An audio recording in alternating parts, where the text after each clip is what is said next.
Hey y'all, and welcome to How You Grievin the podcast with me, your host, Malcolm. Today I have a very special guest with me. He is spreading healing, encouragement, motivation, and just moving on through life, through traumas. He is also half of the What Are We Even Talking About podcast that you can find on all your major platforms. Please welcome King Christopher. Respect my pronouns. Thank you. Respect me. So, welcome to How You Grievin a podcast. Thank you. I'm grateful to be here. Thank you for having me. I am happy you're here. I'm I'm happy happy to you're be here. You here. bring so much calmness. And it's very interesting because people say that about me. So when I find it in other people, I'll be like, huh. It's Because that's weird what I'll be because looking for. I feel like I'm settling into it as I get older. Sometimes I was sitting here in this chair the other day being still, and I was thinking, wow, I can tell that I'm getting older because there was a time where I could not sit still. I was a busybody. I had to Wow. be all over the place. I had to be doing something, moving around, being around some people. Like now I'm like, it's okay. We can sit down and be still for a minute. It's okay to just enjoy just being. So yeah, I get that. You got to take it in. We forget to just be. Absolutely. It's, we forget that. So, how you grieving? Oh, how am I grieving? I would like to think that I am doing it with grace. I would like to think that I am doing it in a way that is keeping me from falling apart. However, I do have moments where I'm just like, you know what? Give me a rewind button. Let's reset some things because at the way that it's going, I don't know how we gonna get to the other side of this. It's funny, like right before we started the conversation, I was saying that I was curious coming into the space about what I wanted to talk about exactly because of course, for anybody that well, people don't know me, this is your show. Um I have lost my mother. My mother passed in 2020. It was very sudden. My mother was young. She had me at 15. So at the time that she passed away, she was 51 and she went into work on Tuesday. I was at work. I called her that morning, had a conversation about how I had just got accepted back into grad school. She was like, why you want to do that? And I'm like, what do you mean? She was like, you were just talking about how overwhelming work was for you and you want to add something else to that. I was like, yeah, but this is a goal and I want to go ahead and do it so I can get it over with and et cetera, et cetera, et cetera. And she was like, okay, child. And I was like, girl, I'm excited. You're about to blow my high. I'll talk to you later. Not realizing that that was going to be the last time that I ever spoke to her. She went into the hospital the next day for an outpatient surgery.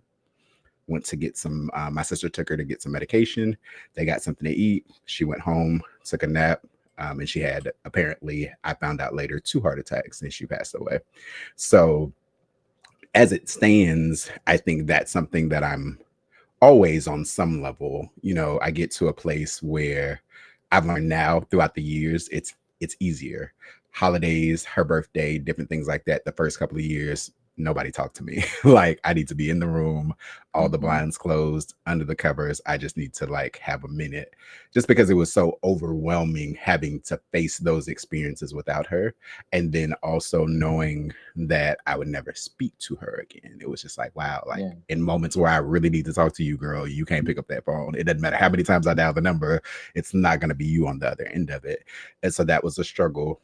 But I feel like I've gotten into a much better space of acceptance, a much better space of peace and knowing that she's not having to deal with all the crazy shit that's going on down here.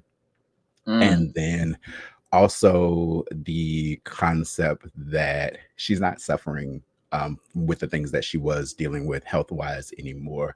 And that on whatever level physically, she doesn't have to deal with that. And I feel like, honestly, just based on how I think, feel, and believe that her spirit is experiencing peace and she's getting to rest. So I'm happy for her for that. I'm grateful. So, in regard to that specifically, I'm cool. I'm gonna tell Yeah. you what how I'm not grieving as well as I could be. Okay. So I moved to Dallas in 2019 on a whim. I was and living in Mississippi, which is where I graduated from school. I graduated from Jackson State University, and I was a non-traditional student, so I was a little bit older, a lot a bit older, really. I was 34 when I graduated, and I had Okay. just accepted. I had just accepted a job.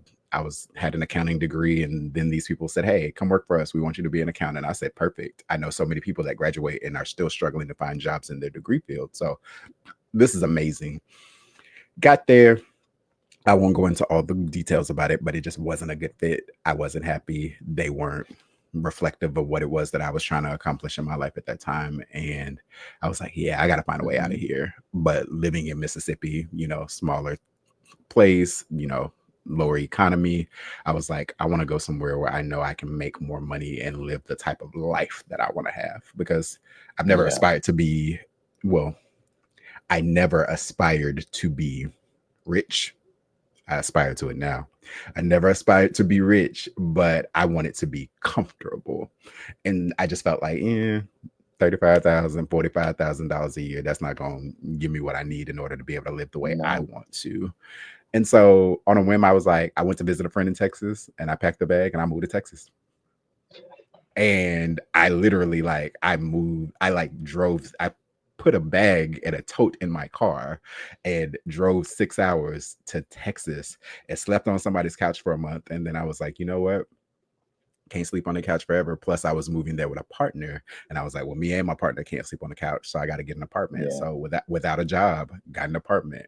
Whole set of bills. I'm talking about rent, light bill, electric Oh bill, my God. water, internet, all the things. Everything. And so it's like, yeah, we got to get a job. Like, it was like, we What had the some, hell? we prepared, we had some money, like things were still flowing, but they were like dwindling because it was like, cost of living. This is a new Yeah. place. And so I found a job. The partner ended up moving. And then a week after I got hired at the job, the partner was like, yeah, I can't do this anymore. And they moved back to Mississippi.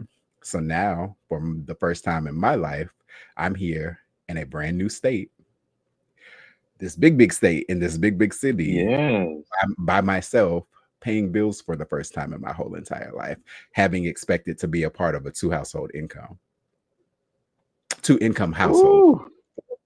So that was a lot. That was a lot. And so I had to adjust. And then a month later, my apartment flooded. What And the hell?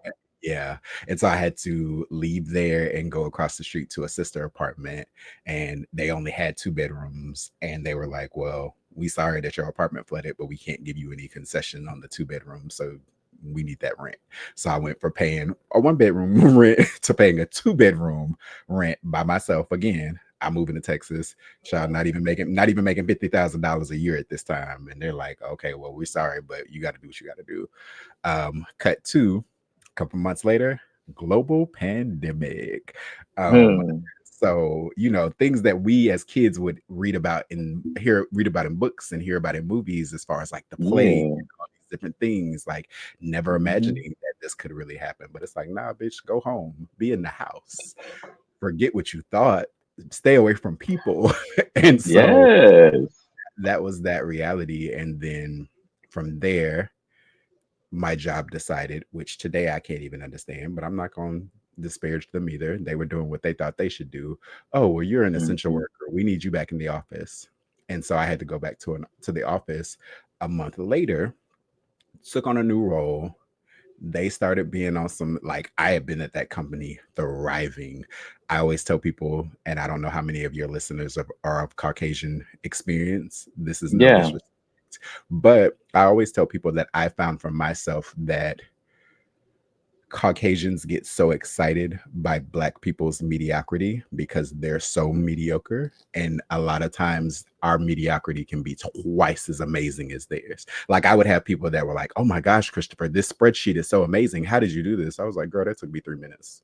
But thank you. And so I was literally like That is a impressing thing. these people. Like, they were so stunned by me and my work ethic and how efficient I was and just how much I could do all these things. So I kind of climbed their quote unquote corporate ladder very quickly, and they were very impressed with me, and they were very willing to like show me love and help me grow. But once I got to a place as to where like I had direct reports and they put a title in front of me, the energy shifted, and I felt like I went from loving my job in the company that I worked to feeling like, wow, I'm behind a veil now, and this has become a toxic work environment. And has it Oh my always been God. this? And maybe I haven't been able to see it because I wasn't having to deal with, Yeah. I was down here a little worker bee. I wasn't up here dealing with all the You behind went the up scenes there. stuff. So left them, started another job. A month later, mama passes. um, and this is what I was talking about earlier about Dallas just being the trauma, the back-to-back trauma experience Dallas. for Oh me. my And God. so mama passed. I ended up moving. The job had me, I'll say messed up. And I started traveling for work. I was like, I just need to find something else to do. I was making an incredible amount of money, more money than I ever thought I could make for the sake of the fact that even at this time, still, I had only graduated from college 4 years ago. So I was doing really well, but I had just started a lease. I had just gotten a new car because forgot about the fact that child I completely totaled my car. So like I'm telling you, Oh Dallas was my a God. Dallas was a lot. But I Wow. yeah, it was a lot, but I got a new car. So I'm like talking to the people like, hey, I know I just signed, but I just accepted this amazing opportunity. They were like, well, baby, you signed this contract, you're stuck. So I'm paying bills to live in this place that I'm never at because I'm always Mm, gone. And I'm making amazing money. I'm in a different city kind of every week, going here, doing this. I was yeah. auditing for Chase. And it was a cool experience, but I was bored. I was burnt out very quickly from the travel. I was incredibly lonely because I'm so used to being a pet owner. I wanted a dog so badly. Like it's so funny throughout that whole experience. I was like, I want a dog, and You then wanted a dog. I wanted a dog, but I also wanted to I get it. date. And I felt like Mm-hmm. at that time, just based on the fact that I was never in one place, it was really hard to try to date. Being that so many people now, it's not mine. I'm very quality. No, I'm not quality time. What are mine? I think I'm words of affirmation and then acts of service. But for a lot of people, quality time and Okay. physical touch show up as those love languages. So people don't want to date somebody that's not in their active space. And so that was a I struggle. understand that. Yeah, that was a struggle. And so eventually I had to find something else and I couldn't find anything in Dallas. I tried for like 9 months and they were like, yeah, you don't have the type of experience that we're looking for. We're grateful that you have you have a degree and that you've been in accounting, but we want somebody that's kind of targeted towards this type of experience. Basically, we want somebody where we don't have to take our money, tools, and resources to have to train you. We want you to pretty much understand it so we can bring you in, teach you our system, and say, here, go ahead. So I had a friend in Yeah. Houston, and he was like, hey, we have an auditing role that we're trying to fill, but you would have to move to Houston immediately. And I was like, oh, okay. Interviewed, did all these things, and within I want to say within 2.5 weeks, I was traveling for work, living in Dallas, to packing all my life up and moving to Houston. And I was happy. I took a $20,000 pay cut, but I Wow. was happy. I had never been so happy because I was like, this is what I wanted. I wanted to be settled. Yeah. I got there on the 10th. I started work on the 12th. I got a dog on the 14th. My dog, my little pug that y'all see running around sometimes, like 4 days later, I was like, I'm going to get me a dog.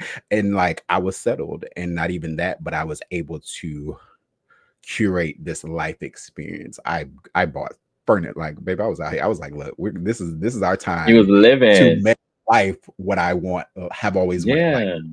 I bought furniture. I bought art. I got Mm, the inkling in my head that like, oh, we can be a plant dad. I had like 22 plants in my apartment.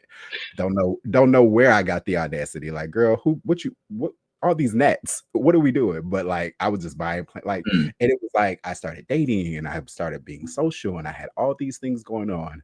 And I was so grateful for the opportunity because it's like, Yeah. oh, we're here, we've arrived. And then a few months later, and it's funny because I didn't think about this.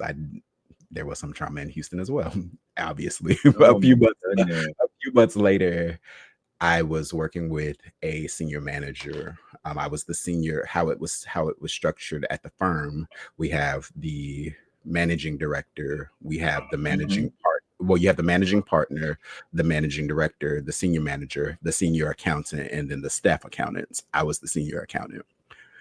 So my senior manager he didn't know how to talk to people. I think he was under a lot of pressure because we had such a small staff. So there were a lot of things that he was responsible for, and he just wore his emotions on his sleeve. He was just very aggressive and very angry and very talk down to you and make you feel like you're a child. Ooh, Yeah, it was nasty. toxic.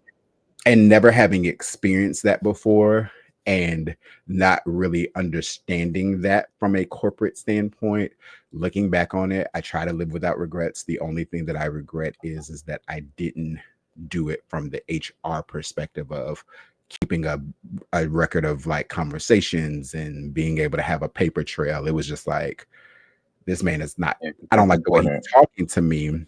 And I don't want to have to go to my boss like I'm going to the principal's office and saying, hey, he's being mean to me. So I was trying to manage it on my own up until a point where we just got incredibly busy and I was incredibly fed up. And I was like, you know what? I got one better for you. I'm just going to quit in the middle of the night and let you figure out how to deal with all this work. That's how I'm going to hand it Mm, to you. Arrogant, incredibly arrogant. I can take ownership and accountability in that, but it was more so me thinking, oh, baby, I got this degree. I got this experience. People, you'll white be people, as I fine. have learned, love me. I'm going to be amazing. Cut to 9 months later, no job, lost my car, lost my Mhm. apartment, had to move back home. So for me, as far as grief and how it's showing up in my life now, I think I'm just getting back to the point, and this all kind of happened around summer of 2023. So we're looking at this from an angle of 2 years later. I'm just Yeah. now getting back to the point of feeling like I'm starting to feel like myself again and like I'm starting to pick certain pieces together again and like I'm starting to have certain experiences that maybe I couldn't have for a long time because financially I just wasn't in the position to do so. But it's still hard because I always tell people once somebody has told you what you're worth, it's hard to accept something less than that. So having gotten to a space where I was like, I was climbing and I was tiptoeing and I was like, oh, I can see it. The six figures are right there. And now to kind So, of be all the way back down and like not even really close to half of that, it's like, ooh, humility. yeah. So like you got or had a lot of loss happen. It was just like back to back to back. Hmm. Yeah, it Like was a your lot. mom, a relationship. Mm, child. That the relationship, I could say up until like the things with the job started happening, I loved my mom and I was very close to my mom. And my mom, that was a really, really hard thing to deal with just because it was so unexpected. But the relationship itself, I think for me, it taught me that I wasn't as grown as I had convinced myself that I was. I think a lot of times we get Okay. older and it's like, oh, looking back over my 20s, I was so immature and I didn't know these things. And now that I figured this out, oh, I just can do it better. So I was in my 30s and I was like, I got this thing figured out. I got it. We're good. And I had to look back over it, and looking back over it now as a 40-year-old, I'm like, yeah, bitch, you still didn't know what you were doing. You did not have it figured out. It was not right because I think I had convinced myself I loved myself so much that I would only accept that type of love from somebody else. But here I was 3 years later in a relationship with somebody that was very verbally, mentally, and emotionally abusive. Somebody that cheated on me from a very early point in the relationship, somebody that would kind of, manipulate me into threatening me with, oh, I don't want to be here anymore. And if we're not going to be here together anymore, I'm just going to go end it all. So now I'm having to feel sorry for you and feel kind of like, well, I don't want him to hurt himself. So let me try to find ways to Yeah. make this work. And it was a lot. So after Ooh, that, that is a lot. yeah, How did you? I'm sorry, go ahead. When was that? That was That was so this was 21 29. That was 2019. Yeah, that was like coming into 2019. Dallas. Yeah. Okay. Mhm. How did you heal from that? It's so funny because I've just started talking about it now. Recently, like doing Mhm. in the live spaces of doing the show about healing and all of those things. For a really long time, I was angry Like, and I'm talking about like enraged, angry. And I think it's because I was suppressing emotions for so long. I wasn't facing the reality of what was going on around me. I wasn't allowing myself to really experience certain moments. And so after the fact, it was like, I'm upset. And it was like, I'm mad because I let myself go through this. I'm mad because I allowed a person to do this to me. I'm mad because I feel like I lost my power. I'm mad because I'm so hurt. And now something in me, the spiteful part of me that I didn't know was here, wants to hurt you back, but I can't because you moved on with your life and you don't care anymore. And there's Yeah. so many different things. And then I think once I got to a point as to where I was like, this has become consuming and I don't like what it's doing to my day-to-day life and how I'm showing up because I'm lashing out at friends. I'm being really, really short with people. I'm being hyper aggressive, like never had road rage, cussing people out in traffic, like just like really, really toxic Hardcore. behavior coming. Yeah, toxic behavior coming from me. I had to get to a place of, okay, we got to figure this out. So therapy was a big part of that, journaling. And I'm talking about, like I always say, it wasn't like that pretty, let's go get a nice book and a nice pen and like write these cutesy little Dear Diary paragraphs. It was like, no, we're enraged. I don't care if it's a stick pen. I don't care if it's a tablet. I'm just pouring it out. And I think once I got beyond the anger, I was really, really sad. And so in Mhm. those moments, it was like, we're going to do this really toxic thing that we do where when we want to get over something from an emotional place, we need to feel all the feels. So put on all the sad songs, watch all the sad breakup movies, do everything that you need to do to feel these emotions and let them out. And then I do this thing where I mean, my therapist talk about this, where I will beat myself up because it's like, well, I'm so sad, but then wait, I'm so blessed and I'm so fortunate, and there are so many people that are going through worse Yeah. things. So now I feel guilty for feeling sad. And now, Oh yes, and now I'm no. beating myself up for feeling sad. And now I'm even more sad. And before you know it, we spiraled into a depression. So it took a really, really long time. But I think for me, it was like, okay, you have to get to a place of accepting that this happened, no matter what you feel, no Hmm. matter what your thoughts, no matter what you do in this moment, there's nothing that you can do to go back and change it. You can't make it better. You can't make that person Nope. better. You can't in any way control who they are, what their experiences were, what led them to be the person that they were in that moment, to treat you the way that Mhm. they did. The only thing that you can do moving forward is understand that no matter what that experience contributed to your life, that you deserve better, that you're worthy of better, that better is available to you. And I think leaning into those concepts and kind of repeating and reaffirming those things to myself on a regular basis really, really helped me throughout that grieving journey, because it was like, for a minute, I was like, I'm starting to hate this person. And this person, mind you, Yeah. blocked, will never speak to you again, probably will never be in the same room with you again. You moved on with your life. You're doing whatever you want to do to make you happy. And I'm still over here holding on. I'm carrying it with me Yeah. every day. And it's so unhealthy. And so I just had to get to a place that was, I was like, first it was like, okay, it's acceptance. And then it was like, okay, well, what's the root of it? And this is like a lot, this isn't me talking, this is a lot of like my therapist, like, hey, so what do you Yeah. think is the root cause of this? What were the things that triggered this for you? And I'm like, well, in a lot of ways, when I was younger, I was silenced and told, you talk too much and kids should be seen and like, seen and not heard. And, don't always feel like you have to like interject into grown people's conversations. So I feel like that space of being silenced and not being able to like have my voice heard was a big part of it. I think also like abandonment issues from Hmm. like, just different childhood trauma things. So Yeah. I think it was like, okay, we've accepted it, we've named it, we've discovered the root of it, and now we're just kind of like finding coping mechanisms. And I think for a while it got to a place where like you hear people say like, oh, it takes 21 days to develop a habit. I don't know what the time period was, but I think Yeah. after coping with it for so long, it was like, okay, it was like that foundation. And then as we continue to cope, we built on top of that. And now it's like, oh, well, girl, that's in the past. We ain't even got to worry about that anymore. Next trauma. Yes, right.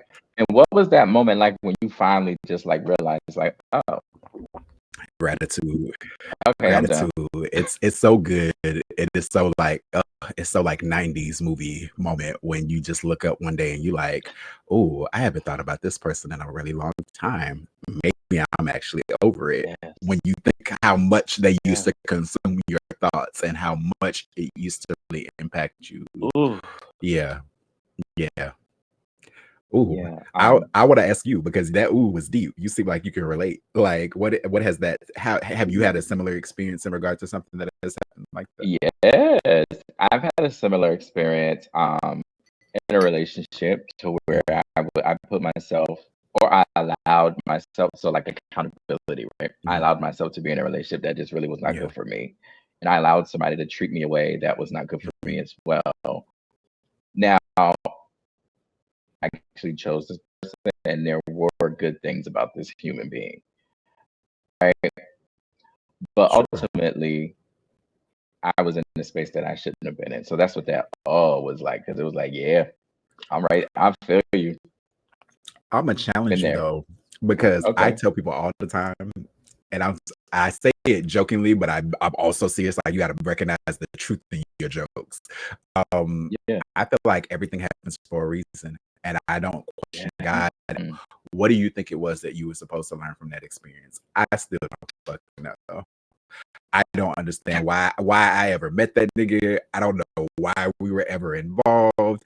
I want everything back that he stole from me. No, not literally, but like Oh, seriously, like seriously. It's like, yeah, give me my time, give me my money, give me those gifts, give me my energy, give me that sex back. I don't, yeah, like I want it all back because you didn't deserve it. you You want weren't everything worthy. back. Give it all back to me. Pay it back. That's interesting because I always try to figure out my takeaway, Mhm, which is mhm. interesting. And I'm gonna find something so I can be like, oh, okay, okay. But you like, hell nah. Well, Give me everything. being more realistic, I will say I wouldn't have moved to Texas had he not had we not been in that part of that experience. He encouraged me to move. He was like, I feel like it's really going to be a better steer, and I was afraid of taking a risk. So I can say that Hmm. that was Yeah. there was a catalyst in that. I can also say that going through that definitely prompted me to take my therapy journey more seriously because I think for Mm. before that it was just like therapy was the cute thing to do, like, oh, people have therapists, I want a therapist, let me talk to somebody about my problems, but it didn't occur, like, seriously. No, and I'm so silly as a young person, I was even more silly, so I know how silly that sounds, but sincerely, that was where I was like, oh, I want a therapist.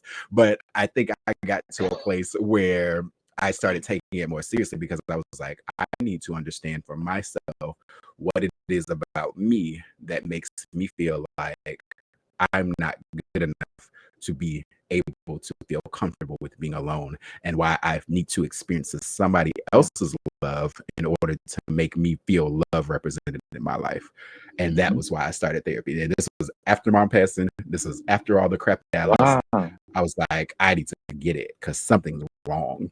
Because I was a serial monogamist. I tell everybody from the time that I was a kid, I A think serial a, monogamous. a serial I'm talking about not letting this other experience in the background just in case this one didn't work out. And so as soon as that one ended, I was already prepared with another one. But on the outside looking in, like especially when Facebook first started, oh, my life was messy. When Facebook first started, that space of like, oh, we're in a relationship. Oh It's my God, complicated. you Single was in in a those. relationship, like all that back and forth. Blah. Listen, it was bad. Hyphenating last names on the media is like No, you was very not. dramatic, and never been married. Never been married, but like, oh yes, I'm this and this, like hyphenated, and it was just it was You toxic. love love. And I let me tell you what it was. Mm. It was, and I've had to learn this over time. I decided prior to Mhm. my coming into the world that he wanted to have nothing to do with me. And so for me, I spent my whole life believing that I'm Wow. not worthy of a man's love. I don't know what it means to be loved by a man. And somehow, subconsciously, as a man myself, I didn't recognize. So I started depending on these relationships as a representation of what love was and how it showed up for me. It was like, okay, well, this person says he loves me. If he's yelling at me, if he's punching holes in the wall, if he's threatening to run me over with his car, it don't matter because that's my man. He told me he loved me, so I'm a ride for it. But not really recognizing to truly love yourself. This is all this great sense of delusion that you're kind of creating around yourself, and this isn't the real world. Like love is so many different things outside of what you're allowing yourself to believe it is, because somebody has used the word to the definition.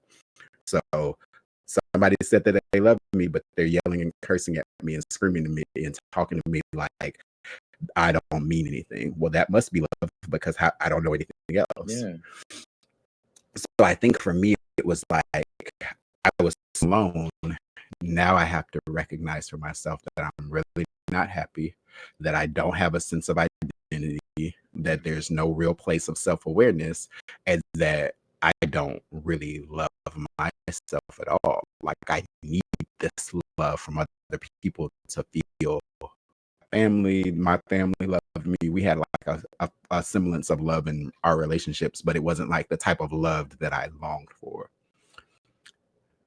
That you In wanted, testimony, or that you were I missing. am so grateful to be on the other side of that. Because now I'd be like, look, listen, sweetheart, I'm okay. Thank you so much. I appreciate that you feel like your presence and your time and your energy is such an amazing opportunity. Because right now, Go I'm present. okay. I'm with all of this, everything that I can be doing for you in that relationship, investing into an us and building you up and making you feel special. You're I'm doing doing it that for for me me. right now. Ooh, amen. Let the church say amen. Yeah, because I Amen. mean, you be out here spreading healing. I'm trying. Somebody asked me it's so funny that you say that. Somebody asked me the other day, they were like, have you been healing people lately? And I said, I've been working on healing myself and hoping to encourage other people to, Yeah. move along in their healing journey. Um, I started a show very recently. Like we did it on June the 2nd was my first episode. And it was so scary because even this is scary for me. That's why I'm not like really looking. But like I've always had this thing of like I don't like people observing me because I feel really awkward about my posture. I talk with my hands a lot. I got really big eyes, and when I'm pondering on something, I look up so you can only see how much bigger my eyes are. So like all of those But like that is you. yeah, That's you. like all those like little black boy trauma things that we create, just not really knowing how Oh, to wow. appreciate our beauty and things like that. I'm so self-conscious about other people observing it. So like to think like, oh, you gonna go live? You about to put yourself in the space for people to actually pay attention to you. And for me, it was like I didn't set out to be an influencer. I didn't set out to try to inspire anybody. It was more so I'm in this place where I am actively on a day-to-day basis healing from one or 10 things in my lifetime. And I'm learning about them and I'm having experiences with them and I'm Yeah. growing. And I feel like there are so many other people that can relate to this. And I feel like there are so many other people who maybe if they aren't where I am on my journey, could maybe use something that I say as the catalyst for their journey. And I just feel like I was answering a call. I was like, there are people that need to hear this, especially in a space where there's so many things that you can consume that are just not good for you. People need Yes. to hear. And it's out Yeah. there, but like you never know. Like I know we don't want to be teachers, but like you never know who is actually going to be able to listen to you, right? Because people get on. I mean, it's all out there, Mhm. like you said, it's everywhere. But there's certain people that just need it from you. So I think that's pretty dope. Because I'd be listening. I'd be like, okay, at least better speak this healing. I appreciate it. But I tell people every time I go on, I'm like, I'm not a therapist. I'm not a life coach. I'm not in any way affiliated with any mental professional. And this moment that we're sharing together is not in any way a substitution for that. I encourage you to seek that for yourself if you believe that that's something that you could benefit from. I'm just here telling you about my experience, hoping that you can resonate and that we can share in some of these experiences together. That's what I tell people too. That's dope. And are you still in therapy? Actively 5 years. Yeah. I told my therapist, I was like, listen, Wow. I said, I don't care if you get to a point as to where you feel burnt out and you need to leave, let all clients go. And I say it jokingly because, of course, baby, that's your life. Do what you do. But I was like, I need you. And I'm going to need you as long as I'm here breathing on this earth. Don't leave me. Because I don't want to have to start over with anybody. I don't want to have to tell anybody else all these stories and like have to explain all these things and how to like deal with me. Because like another thing of it is ADHD, and that shows up in so many different ways. So like, child, I'm not going through that all over. I need you. We lifelong partners at this point. I need you to stay signed here. a contract. I want to ask you, friend contract. What's up? And I don't know, because realistically speaking, I could have my own research coming into this space. I was just like really excited to be here, and I didn't want to prepare in the way of like, let me go back and watch old videos and listen to old episodes so I can know how to show up. I just wanted for it to be an authentic experience. So if you have said it, forgive me, but what inspired you to begin this journey for yourself as far as how are you grieving and the podcast and this whole process? Like, what led you here and what do you hope to accomplish with it? So what was it, like 2020? I believe it was COVID. Mm-hmm. I started a podcast called My Black Self, the podcast, and my big sister, which I love, because I love when you sing that little part of your videos with my black self every time. I'm sorry, go ahead. Oh my goodness. Thank you. But my sister had told me she loved it, right? Mm-hmm. So I was doing that. I was talking about the trauma and experiences that I had. And then my sister died in 2020. Then my grandmother died, and my other grandmother died. And I was like, It became like my life, like what I believed in became about grief. Mm-hmm. Like I wanted to know how I was grieving. And I was always curious about how other people was grieving. And no matter where I was or am still currently to this day, I end up having conversations about breakups, or like I'll talk to somebody like, oh, my brother died. Da, da, da. Like it's always a thing with me. Like I don't just have normal conversations about people telling me a beautiful trip they were on. Like it's always like somebody telling me a traumatic experience. Mm.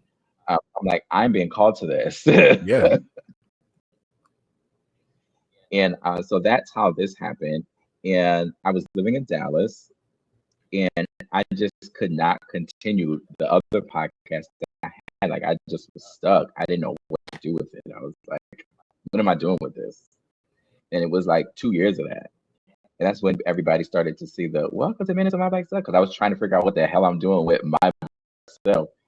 So then once I got back to Atlanta, I was like, I have management, okay? My aunt and her wife, I call them my management. We sit down and we discuss things. And they were like, you need to change the name of your podcast because it's not universal anymore.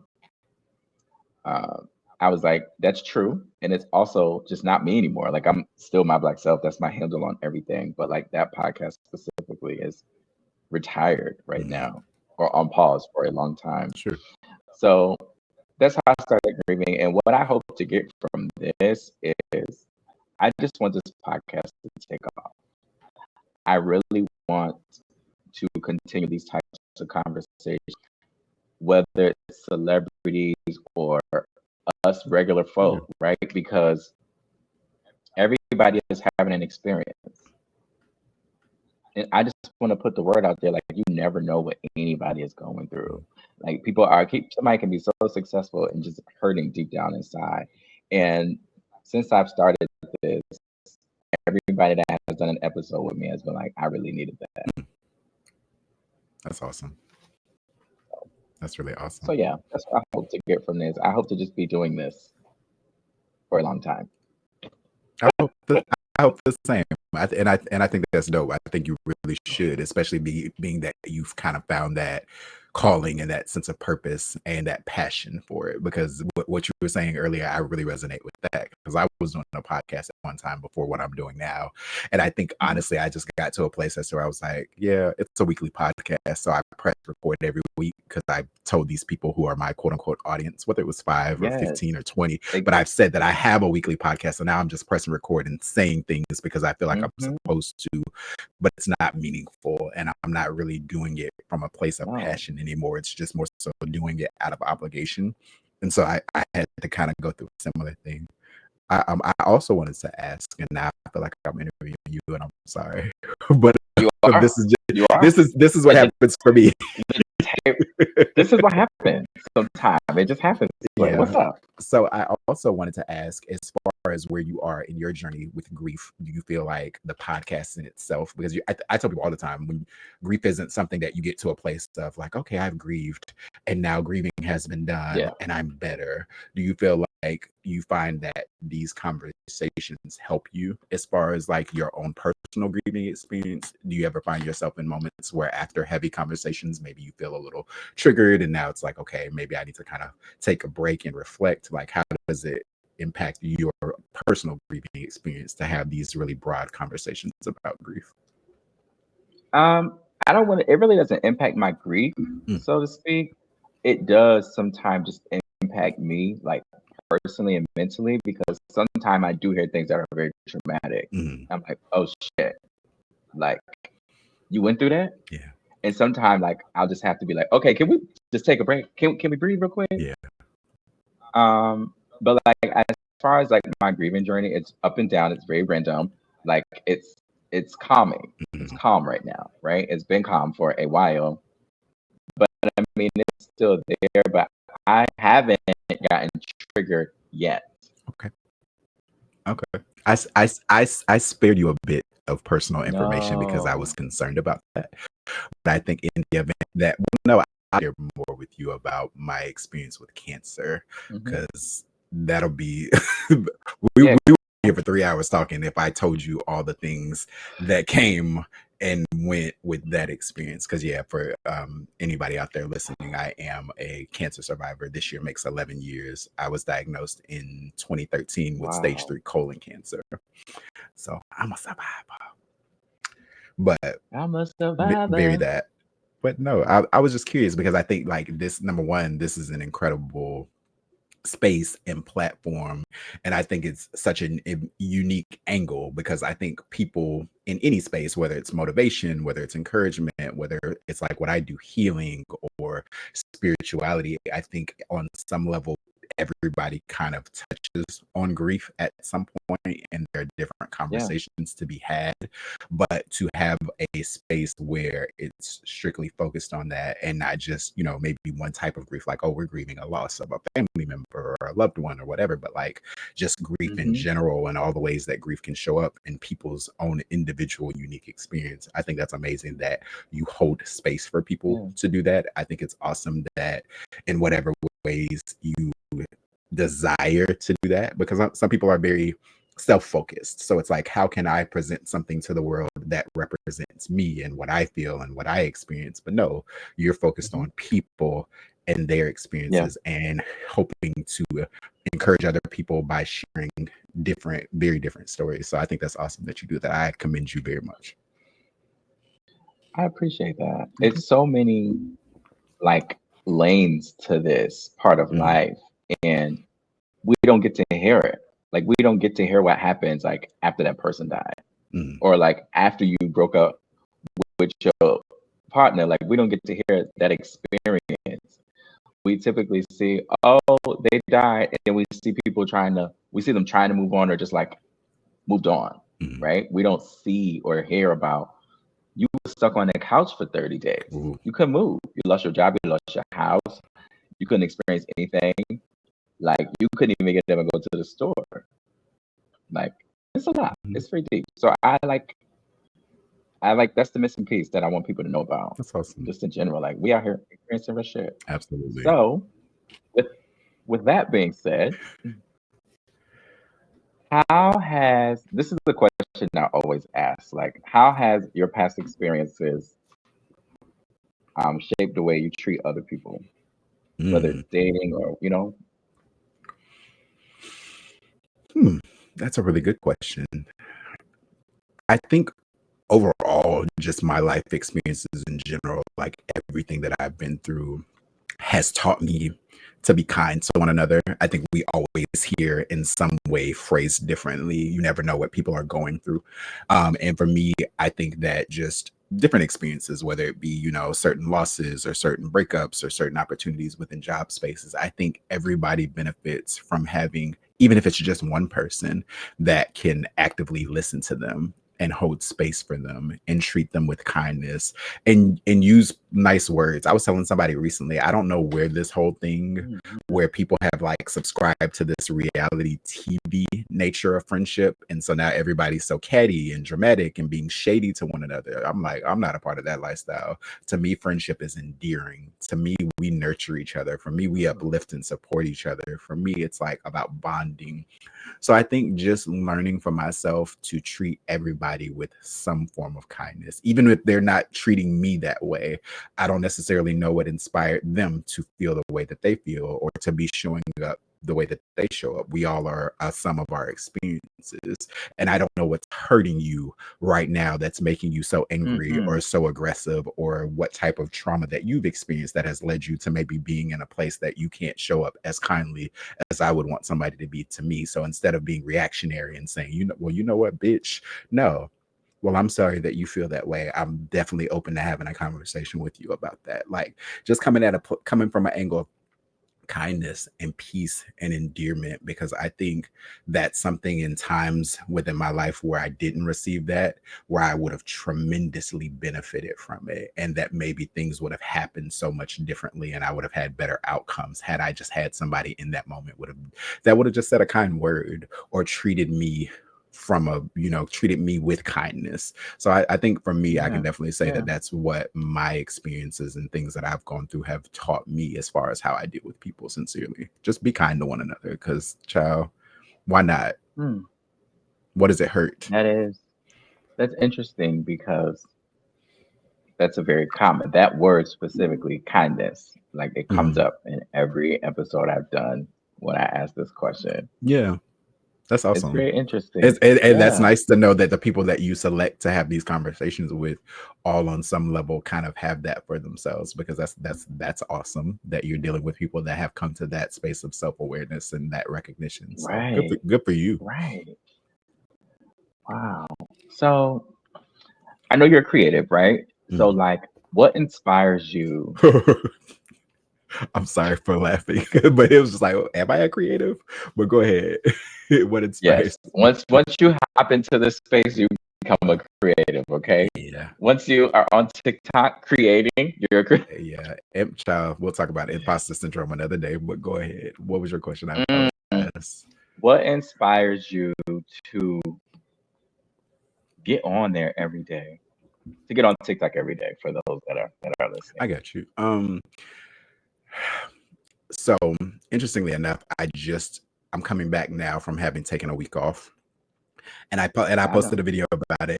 Yeah, and I was like, I just got to a point as to where I was like, you know what? I'm coming on here and I'm having these conversations and I'm spreading this Hmm. message to people. And for a moment, it started to feel like, well, in my personal life, I'm experiencing a tremendous deal of disarray.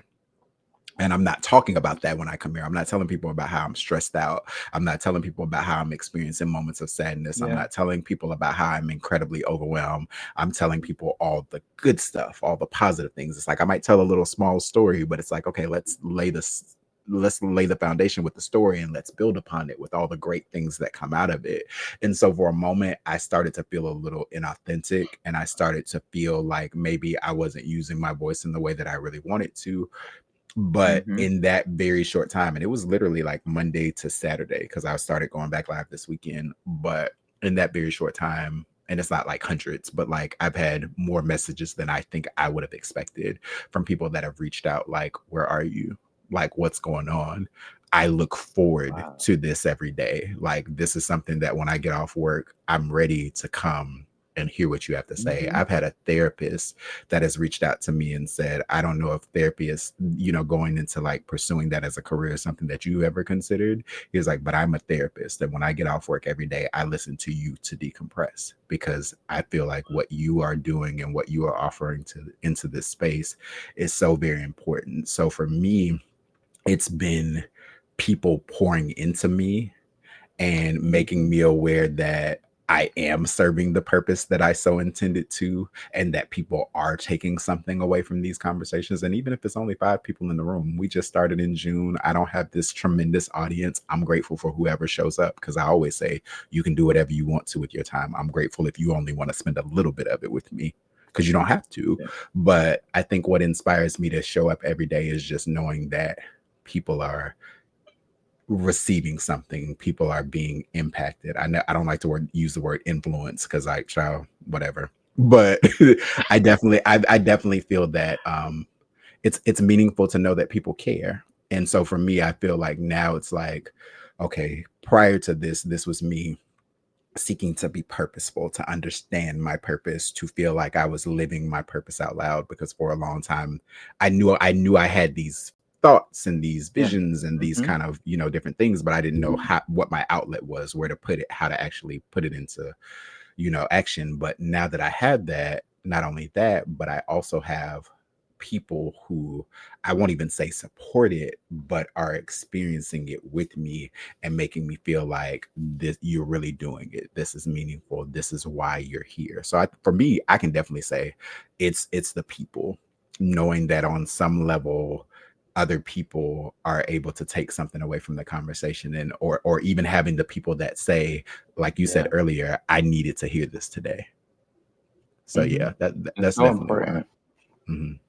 It Yeah, it touches you in a way when people like so get what you're so giving. much. Yeah. Um, Before we go, Mhm. what it's like it's a two-part question, but it might be a one question. Okay. What does your healing look like today? Mm. And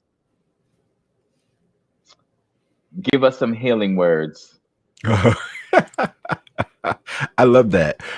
So today, okay, so I'm gonna be very general with this question because on this Okay. very specific day, like this day, the day that we're sitting in, Yeah. my healing just looks like getting up every day and taking care of myself. Just making sure that I'm showing up and I'm being present. I'm getting out of bed. I'm tending to my hygiene. I'm journaling. I'm praying. I'm meditating. I'm attending to all the things that I've committed myself to. Just because for me, that gives me a sense of peace. It gives me a sense of purpose. It gives me a sense of grounding, and it gives me something to feel like I'm working towards, because sometimes you feel stuck. Yeah. And sometimes you get to spaces where it's just like, well, which way am I going? And what am I really doing? And why am I really here? So I think just being able to have something that provides you with a sense of, these things are the things that make me feel productive. These are the things that make me feel purposeful. These are the ways that I show up for myself to make me feel like somebody's showing up for me. But Yeah. generally, like on a day-to-day basis, some days it looks like crying. I haven't Hmm. I I don't want to be dishonest. I think I have cried within this past week. I've had a moment where some tears have streamed. Okay. Some days it looks like crying. Some days it looks like journaling. Some days it looks like reaching out to my therapist because I'm having a heavy day and I don't necessarily have all the tools and the resources that I need to navigate this moment. So I know that he does and that he can help me process it. And so reaching out to him. Sometimes it looks like the TikTok live space, just going on Hmm. and pushing myself to do that in moments where maybe I don't necessarily have the energy or I'm not feeling my best, but knowing that once I get there, it's going to improve my mood and it's going to create that shift. And I'm going to be able to engage in those conversations that sometimes encourage me more than they encourage the audience. But to healing words, one thing I can offer to anybody, I had a conversation with somebody recently that said that they don't subscribe to healing, and that they just believe that we're all just kind of moving along trying to figure it out, but they don't want to like lean into this idea of healing, because if you're healing, then that means that something's wrong that you're trying to fix. If you're healing, that means that at some point you're healed and that whatever the issue is goes away. And he's like, there are certain things that I don't feel like I'll ever be over and that I'll ever be, to the point of really being fully healed from. And I said, well, you have to understand, I said, healing is not a destination.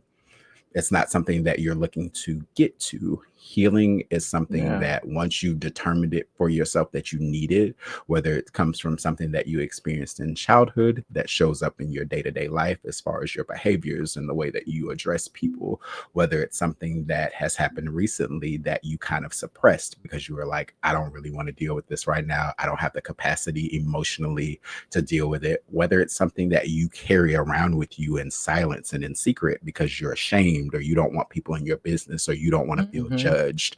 I think everybody, every single individual on earth has experienced something that they could benefit from healing from. And I think once you recognize that for yourself, it's so important to determine for you, because it's very individual. It looks different for everybody, but it's so important to recognize for you how to get to the steps of healing and understanding that you may be healing for the rest of your life. It's not to say like, oh, I went through the healing and now I'm healed and everything's so much better. Yeah.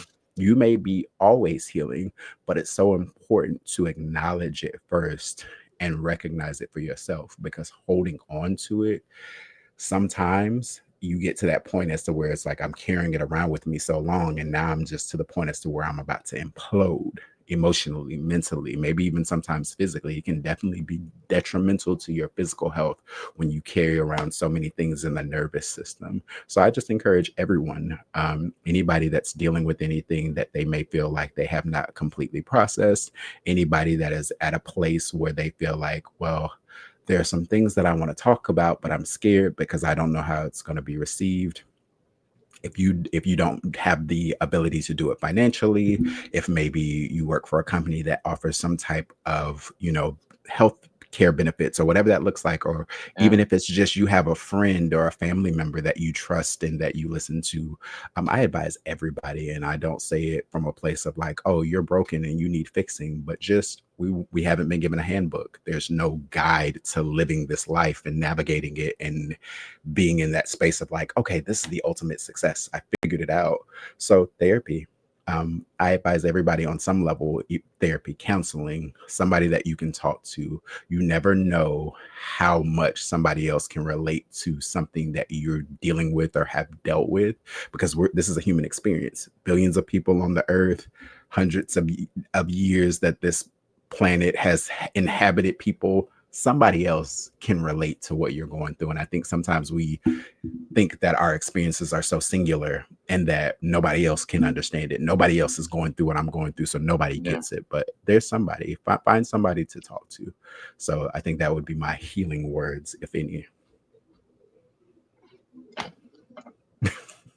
Find somebody to talk to. Seriously, it's very Absolutely. important. I didn't know how much I needed therapy once I was in it. Like I was like, oh shoot. So thank you for your healing words. I appreciate that, of Um, course. yeah. And for the folks out there, I want you to remember I'm not your teacher, but I've learned a lot from my own journey. Remember, the How You Grievin podcast is just where we share real stories, real pain, and real healing, you know? So let's keep healing. Let's keep Absolutely. doing our thing. King Christopher, I appreciate you. Thank you. I And I'll be appreciate you. I watching you. appreciate you for this opportunity. I'll be watching you. This is amazing. Thank you so much. Thank you.